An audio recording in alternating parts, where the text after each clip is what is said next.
வணக்கம். இன்றைய முக்கிய செய்திகள். சீரமைக்கப்பட்ட இடையார்பாளையம் பாலத்தை புதுச்சேரி முதலமைச்சர் ரங்கசாமி ஆய்வு செய்தார். புதுச்சேரியில் பெய்த கனமழை மற்றும் சங்கராபரணி ஆற்றில் ஏற்பட்ட வெள்ளப்பெருக்கு காரணமாக புதுச்சேரியில் இருந்து கடலூர் செல்லும் பிரதான சாலைகளில் உள்ள இடையார்பாளையம் பாலத்தில் கடந்த 4ஆம் தேதி இரவு பாலம் உள்வாங்கியது. இதன் காரணமாக புதுச்சேரியில் இருந்து கடலூருக்கு போக்குவரத்து நிறுத்தப்பட்டு மாற்று வழியில் வாகனங்கள் விடப்பட்டது. தொடர்ந்து இரவு பகலாக உள்வாங்கிய பாலத்தை சீரமைக்கும் பணிகள் நடைபெற்றது. இந்நிலையில் பணிகள் முழுமையாக முடிவடைந்ததை அடுத்து 2 நாட்களுக்கு பின்னர் இன்று மீண்டும் இடையார்பாளையம் பாலத்தின் மீது காலை போக்குவரத்து தொடங்கப்பட்ட நிலையில் மாலை முதலமைச்சர் ரங்கசாமி பாலத்தின் உறுதித்தன்மை குறித்து நேரடி ஆய்வு மேற்கொண்டார். மேலும் அருகில் புதிய பாலம் கட்டுவது குறித்தும் பார்வையிட்டார். புதுச்சேரி பாரதி பூங்காவில் நடைபெற்ற 100க்கும் மேற்பட்ட சாலையோர ஓவிய கண்காட்சியை துணைநிலை ஆளுநர் கைலாஷ்நாதன் துவக்கி வைத்து பார்வையிட்டார். காமராஜர் ஓவிய கலைக்கூடம் சார்பில் ஓவிய கலைஞரின் சாலையோர ஓவிய கண்காட்சி புதுச்சேரி பாரதி பூங்காவில் நடைபெற்றது. சாலையோர ஓவிய கண்காட்சியை துணைநிலை ஆளுநர் கைலாஷ்நாதன் துவக்கி வைத்து 100க்கும் மேற்பட்ட சாலையோர ஓவியங்களை பார்வையிட்டார். மேலும் ஓவிய போட்டியில் வெற்றி பெற்றவர்களுக்கு பரிசுகளையும் வழங்கி பாராட்டினார். தொடர்ந்து நிகழ்ச்சியில் பேசிய துணைநிலை ஆளுநர், கலைகள் எப்பொழுதும் மனித வாழ்க்கையோடு நெருக்கமான தொடர்புடையவை என்றும் அதிலும் நுண்கலைகள் மனிதர்களின் எண்ணங்களை, உணர்ச்சிகளை, கற்பனைகளை வெளிப்படுத்தும் ஒரு ஊடகமாக இருப்பதும் அத்தகைய நுண்கலைகள் இந்த பிரபஞ்சத்தின் அழகை, மனித நாகரிகத்தின் வளர்ச்சியை, பண்பாட்டின் சிறப்புகளை வரலாறாக தனக்குள்ளே வைத்து நமக்கு தருகின்றது என்றார். மேலும் சிற்பக்கலை, ஓவியக்கலை, நடனக்கலை, கட்டிடக்கலை இப்படி எந்த கலையாக இருந்தாலும் நம்முடைய பண்பாட்டு வளர்ச்சியை வரலாறாக தனக்குள்ளே கொண்டிருக்கின்றது என்றும் பழங்காலத்தில் வாழ்ந்த மனிதன் தான் பார்த்த விலங்கு, பொருட்கள் எல்லாவற்றையும் குகைகளின் சுவர்களில், கூரைகளில் கோடுகளாக பின்பதில் அழகையும் உணர்ச்சியையும் சேர்த்து அழகிய ஓவியமாகவும் வரைந்து வைத்தான். அடுத்த தலைமுறைக்கு ஆவணமாக கொடுத்தான் என்றார்.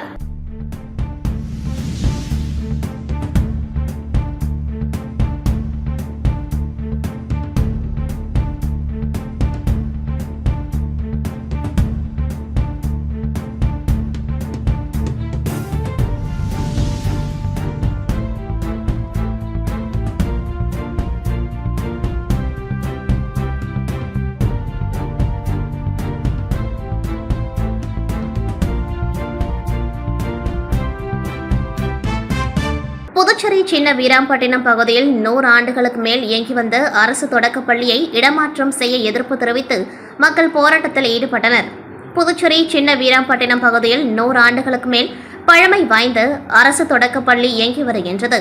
5ஆம் வகுப்பு வரை செயல்பட்டு வரும் பள்ளியின் கட்டடம் மிகவும் சேதமடைந்ததால் அப்பகுதி மக்கள் பள்ளியை நவீன முறையில் புதுப்பிக்க வேண்டும், பள்ளியை சின்ன வீராம்பட்டினம் அதே பகுதியில் மாற்றிடத்தில் நடத்த வேண்டும் எனவும் வலியுறுத்தியுள்ளனர். இந்நிலையில் நேற்றைய முன்தினம் பள்ளி கல்வித்துறை சார்பில் பள்ளி வளாகத்தில் நோட்டீஸ் ஒட்டப்பட்டது. அதில் மாணவர்களின் எண்ணிக்கை ஒற்றை இலக்காக, அதாவது 10க்கும் குறைவாக இருப்பதாகவும், ஆசிரியர்களின் எண்ணிக்கை மாணவர்களை விட அதிகமாக உள்ளதால் பள்ளியை மூட உத்தரவு பிறப்பித்தது. மேலும் இப்பள்ளியில் பயிலும் மாணவர்களை வீராம்பட்டினம் அருகே உள்ள ஓடைவெளி அரசு பள்ளிக்கு நாளை திங்கட்கிழமை முதல் மாற்ற அறிவுறுத்தல் வழங்கியுள்ளனர். இதற்கு எதிர்ப்பு தெரிவித்து சின்ன வீராம்பட்டினம் பகுதியை சார்ந்த மக்கள் மற்றும் மாணவர்களின் பெற்றோர்கள் 100க்கும் மேற்பட்டோர் இன்று பள்ளி அருகே உள்ள சாலையில் அமர்ந்து கவன ஈர்ப்பு ஆர்ப்பாட்டத்தில் ஈடுபட்டனர். அதாவது 100 ஆண்டுகளுக்கு மேல் பழமை வாய்ந்த பள்ளியை மாற்றக்கூடாது, பள்ளியை நவீன முறையில் புதுப்பிக்க வேண்டும், அதுவரை மாற்றிடத்தில் இதே பள்ளியில் நடத்த வேண்டும். ஓடைவெளி அரசு பள்ளி 3 கிலோமீட்டர் தூரம் உள்ளது, பேருந்து வசதியும் இல்லை என்பதால் மாணவர்கள் நடந்தே செல்ல வேண்டிய நிலை ஏற்படும். எனவே பள்ளியை மாற்றக்கூடாது என வலியுறுத்தி போராட்டத்தில் ஈடுபட்டனர். இதுகுறித்த தகவல் அறிந்து வந்த அரியங்குப்பம் காவல்துறையினர் போராட்டத்தில் ஈடுபட்ட பொதுமக்களிடம் பேச்சுவார்த்தை நடத்தியதன் பேரில் போராட்டத்தை கைவிட்டு அனைவரும் கலைந்து சென்றனர். புதுச்சேரி மாநிலம் காரைக்காலில் உள்ள ஐயப்ப பக்தர்கள் ஒருங்கிணைந்த ஸ்ரீ ஐயப்ப தர்மா சேவா சங்கம் சார்பில் சன்னிதானம் மற்றும் எரிமேலி ஆகிய இடங்களில் வரும் 10ஆம் தேதி முதல் அடுத்த மாதம் 10ஆம் தேதி வரை என 30 நாட்கள் சபரிமலை யாத்திரைக்கு செல்லும் ஐயப்ப பக்தர்களுக்கு அன்னதானம் அளிக்கும் வகையில் அதற்கு தேவையான அரிசி, பருப்பு உள்ளிட்ட பொருட்களை வருடம் அனுப்பி வைக்கப்பட்டு வருகின்றது. இந்நிலையில் இந்த வருடமும் 5 லட்சம் மதிப்பிலான அரிசி, பருப்பு வகைகள் போன்ற சமையலுக்கு தேவையான பொருட்களை காரைக்காலில் உள்ள ஐயப்ப பக்தர்களிடம் பெற்று அதனை லாரி மூலம் அனுப்பி வைத்தனர். அனுப்பி வைக்கும் நிகழ்ச்சியில் மும்மதத்தை சேர்ந்த காரைக்கால் சமாதான கமிட்டி தலைவர்கள் தண்டாயுதபாணி, பக்தர், எஸ்எஸ்பி சோழசிங்கராயர், செல்லப்பா ஆகியோர் முன்னிலையில் அனுப்பி வைத்தனர். நிகழ்ச்சிக்கான ஏற்பாட்டை ஸ்ரீ ஐயப்பா தர்ம சேவா சங்க நிர்வாகிகள் ராஜேஷ், கலைவாணன், சத்யசீலன், சிவகுமார், செல்வமணி உள்ளிட்ட ஐயப்ப பக்தர்கள் சிறப்பாக செய்திருந்தனர்.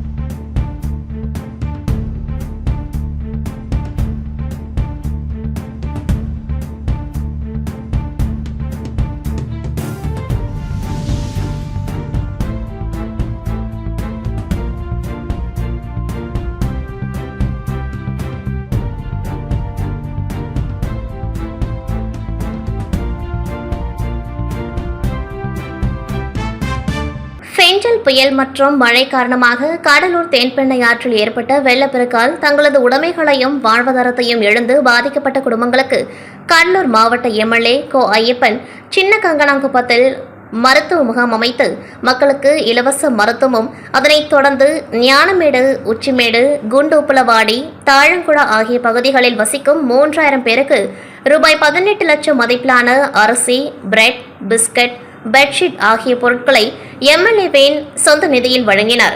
காரைக்காலில் தேசிய மின்சக்தி பயிற்சி நிறுவனம் சார்பில் மின்துறை ஊழியர்களுக்கான மின் உற்பத்தி சோலார் மேற்கூரை அமைப்பது குறித்து பயிற்சி முகாம் நடைபெற்றது. புதுச்சேரி மாநிலம் காரைக்கால் மாவட்டத்தில் மத்திய மின்துறை அமைச்சகத்தின் தேசிய மின்சக்தி பயிற்சி நிறுவனம் சார்பில் புதுச்சேரி மாநிலத்தை சேர்ந்த மின்துறை ஊழியர்களுக்கு வீடுகளுக்கான மின் உற்பத்தி சோலார் மேற்கூரை அமைப்பது மற்றும் செயல்பாடுகள் குறித்த பயிற்சி முகாம் நடைபெற்றது. இந்த பயிற்சி முகாமில் மின் நுகர்வோருக்கு சோலார் மின்சக்தியை எளிதில் கொண்டு செல்லும் விதமாக 2 நாள் பயிற்சியானது திருநள்ளாறு கோவில் வரிசை வளாகத்தில் நடைபெற்றது. இந்த திட்டத்தின் மூலம் மின் நுகர்வோர் தங்கள் வீடுகளுக்கு 3 கிலோவாட் வரை சோலார் பேனல்களை நிறுவி ரூபாய் 78,000 வரை மத்திய அரசு தரும் மானியத்தை பெற்று பயனடையலாம். புதுவை மாநிலத்தில் மார்ச் 2027க்குள் 1.5 லட்சம் மின் நுகர்வோர் வீடுகளுக்கு இத்திட்டத்தை கொண்டு செல்ல மத்திய அரசு திட்டமிடப்பட்டுள்ளது என்று தேசிய மின்சக்தி பயிற்சி நிறுவனம் சார்பில் தெரிவிக்கப்பட்டுள்ளது. அரியங்குப்பம் ஐயப்பன் திருக்கோவிலில் 108 பால்குடம் மற்றும் நெய் அபிஷேகம் நடைபெற்றது. இதில் ஏராளமான பக்தர்கள் கலந்து கொண்டு சுவாமி தரிசனம் செய்தனர். புதுச்சேரி மாநிலம் அரியங்குப்பத்தில் எழுந்தருளி உள்ள ஸ்ரீ ஐயப்பன் திருக்கோவிலில் கார்த்திகை மாதம் 21ஆம் ஆண்டு மகா உற்சவத்தை முன்னிட்டு கடந்த 4ஆம் தேதி கொடியேற்றம் துவங்கியது.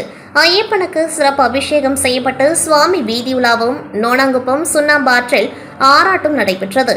அதனைத் தொடர்ந்து இன்று அரியங்குப்பம் திரௌபதியம்மன் கோவிலில் உள்ள பார்த்தசாரதி பெருமாள் சன்னதியிலிருந்து ஐயப்பனுக்கு தேன்குடம், பால்குடம் மற்றும் இருமுடி கட்டி முக்கிய வீதி வழியாக வந்து கோவிலை சென்றடைந்து ஐயப்பனுக்கு பாலபிஷேகம் மற்றும் நெய் அபிஷேகம், தேன்குடம் அபிஷேகமும், அதனைத் தொடர்ந்து மகா தீப ஆராதனை நடைபெற்றது.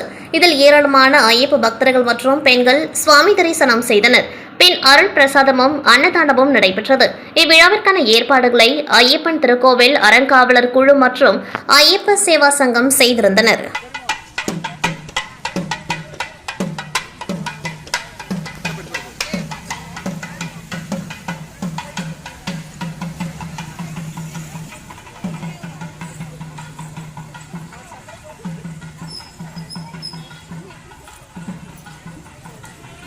இத்துடன் செய்திகள் நிறைவடைகின்றது. நன்றி, வணக்கம்.